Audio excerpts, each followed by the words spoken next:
Hello everyone, and welcome back to the Tensei Shitara Slime Dataken light novel summary series on AniMonolith. Picking up from the previous episode, Trainee was the first to act. She leapt into the air and unleashed her special move, the Invisible Blade. Countless unseen blades infused with spatial attributes tore towards Zelario with enough power to cut through dimensions themselves. The attack was swift and unavoidable, with no need for preparation. Yet Zelario did not even flinch. The blades vanished the moment they touched him, dissolved by the warped barrier surrounding his body. It was the distortion field, an ultimate defense that nullified elemental and even spatial attacks, a technique well known from Zedyon. Trainee was shocked. She had never expected Zelario to wield the same defense. Unconsciously mentioned Zedyon's name, and that information was immediately recorded. Zegyon, was it? Well then, I had heard that all the top brass in this country had been shut down, but I guess that was a terrible misinformation. His attitude was composed, almost playful, as though this was no more than a casual diversion. Realizing brute force would not work, Trainee quickly shifted tactics. Through a glance at Cheris, she signaled a new plan, not to rush victory, but to stall for time. Meanwhile, the battle around them was tilting in Tempest's favor. The four Dragon Lords, supported by Triya and Triss, had engaged Zelario's 5 generals. Although initially at a disadvantage, their immortality within the Labyrinth allowed them to push beyond their limits. With each clash, they grew stronger, gradually overwhelming the enemy. Trainee felt hope. Perhaps even Zelario's impregnable defense could be broken, if pressured long enough. And yet, his unsettling calm gnawed at her. A true commander of this caliber would not misjudge the situation so easily. If his real goal was only to kill Masayuki, why not simply attempt assassination? The thought struck her with dread. Immediately, she contacted Ramirez through the telepathy net to confirm Masayuki's safety. At that moment, Ramirez was already preoccupied with evacuating the townspeople. With Veldora on the move, the urban sectors could collapse back to the surface at any time, so she had expanded the 95th floor to serve as the 100th, relocating the population there. Still, she complied with Trainee's urgent request and checked Masayuki's status. As expected, he was unharmed, busy calming the citizens and helping with the evacuation. His presence alone prevented panic, proving once again how vital he was. Relieved, Trainee sighed, yet a persistent unease lingered. She warned Ramirez that Masayuki might still be targeted and the civilians could be caught in the crossfire. Taking her concern seriously, Ramirez agreed to move Masayuki and his group to the 70th floor, where remnants of the Imperial Army were stationed. With their protection, even an ambush could be held off long enough. Only then did Trainee feel reassured, though Zelario's quiet confidence still weighed heavily on her mind. At this point, the story shifts to Masayuki. Ordered by Ramirez to move to the 70th floor, he was visibly frustrated. The townspeople needed their golden-haired hero to reassure them, and being sent away felt like betrayal. The people here are too good at ordering others around. Masayuki let out a deep sigh. Everyone in this country, including Rimuru, had the tendency to act on the spur of the moment to their own initiative. Leaving it at that, Masayuki really wished that the guys in the upper echelons would think more about others' positions and act more cautiously. Still, he couldn't refuse. Ramirez was powerful with Veldora's support, and, more dangerously, she knew Masayuki's secret. Thankfully, he wasn't alone. Walking beside him was Venom, a punk-looking young man with spiked accessories and leather gear.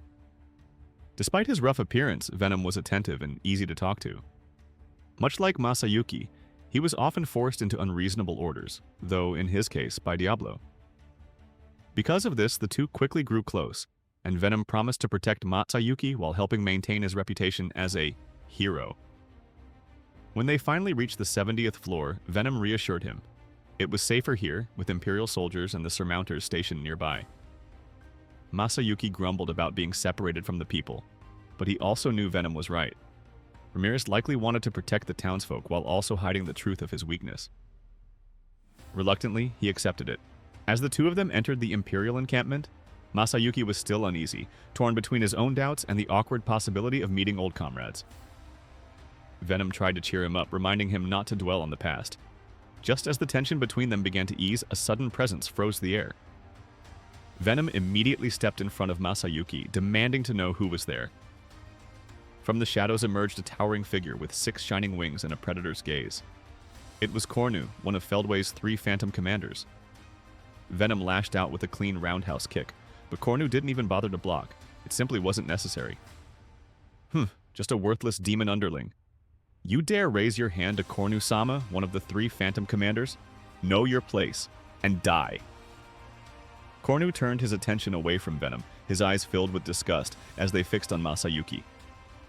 The sheer pressure radiating from him was enough to make the young hero tremble. Like Zelario, Kornu was a mutated seraphim, now a fallen angel.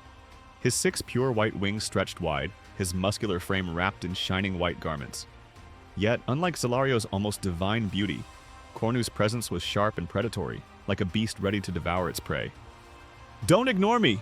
Venom shouted, spinning into a sharp roundhouse kick. But Masayuki's eyes widened in shock. The attack landed cleanly, and Kornu didn't even flinch. He hadn't blocked, hadn't dodged. He simply stood there, dismissing the strike as if it were nothing. A worthless insect," Kornu sneered. "One of those demons who've stood in our way since ancient times. You dare show such disrespect to Kornu-sama, one of the 3 Phantom Commanders? Know your place, and die!" With a flick of his hand, Kornu released a compressed mana bullet. It struck with terrifying speed, unavoidable even for Venom. The impact sent him crashing back, blood pouring from his side. Masayuki rushed to his companion's aid, horrified, yet relieved to see Venom was still alive. He had reacted at the last moment, deflecting the shot with his left arm. The price was steep. His arm was gone, and a gaping wound tore across his side. "Damn it!" Venom growled through clenched teeth. "I hate to admit it, but that bastard is far stronger than me. Still, don't worry. I'll protect you, no matter what." Even as blood stained his clothes, Venom forced himself back onto his feet. His condition was critical, but his determination was unshaken. Kornu, however, showed nothing but contempt. With Zelario serving as a decoy elsewhere, his mission was simple: kill Masayuki. Masayuki was frozen in confusion. Why me? Why was my life being targeted? But Venom had already pieced it together. From the moment Ramirez had contacted him, he had sensed something was wrong. Kornu knew about Masayuki's resurrection bracelet. Killing him inside the labyrinth would be pointless. He'd revive in the control room. That was why Kornu would bide his time and try to drag Masayuki outside. Unfortunately, Venom's deduction struck a nerve. Kornu's expression twisted in rage, his old scars reopened. Decades ago, he had led an invasion of another world, only to suffer a crushing defeat when an unknown fire consumed his entire army. Though his wounds had long since healed, the humiliation remained, festering within him. To have his hesitation exposed here, by a mere underling, was unbearable. "Enough games," Kornu snarled. "If this were not Ramirez's labyrinth, you'd already be dead.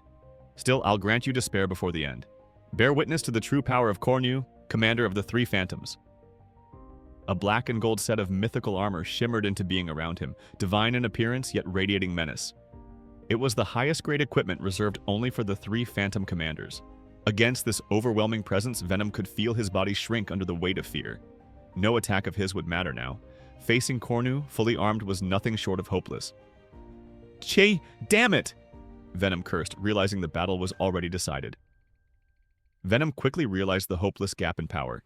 Escaping was pointless. If he failed to protect Masayuki, not only would the boy be taken, but Diablo's wrath would surely await him. In despair, he even considered killing Masayuki himself, so that the bracelet would send him safely back to the control room. Just as he was about to act, 2 figures appeared. "You seem to be in trouble. Can we help?" 2 men appeared to protect Masayuki, Minutes and Calgurio, former Imperial commanders. Unlike before, they now spoke to Masayuki with respect, explaining that his resemblance to Emperor Rudra inspired them and gave them strength. Flustered, Masayuki didn't even know how to respond.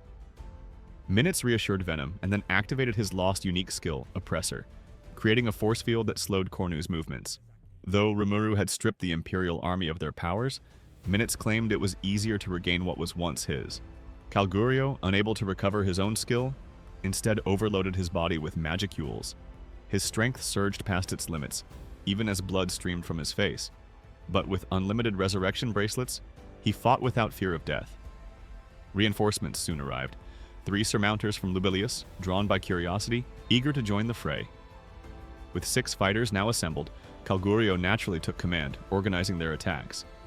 Though Kornu furiously tried to eliminate them one by one, he was forced to hold back his destructive power to avoid harming Masayuki. Using clever coordination, the group managed to compensate for the overwhelming difference in strength, buying precious time. At that moment, Bernie and Jiwoo appeared.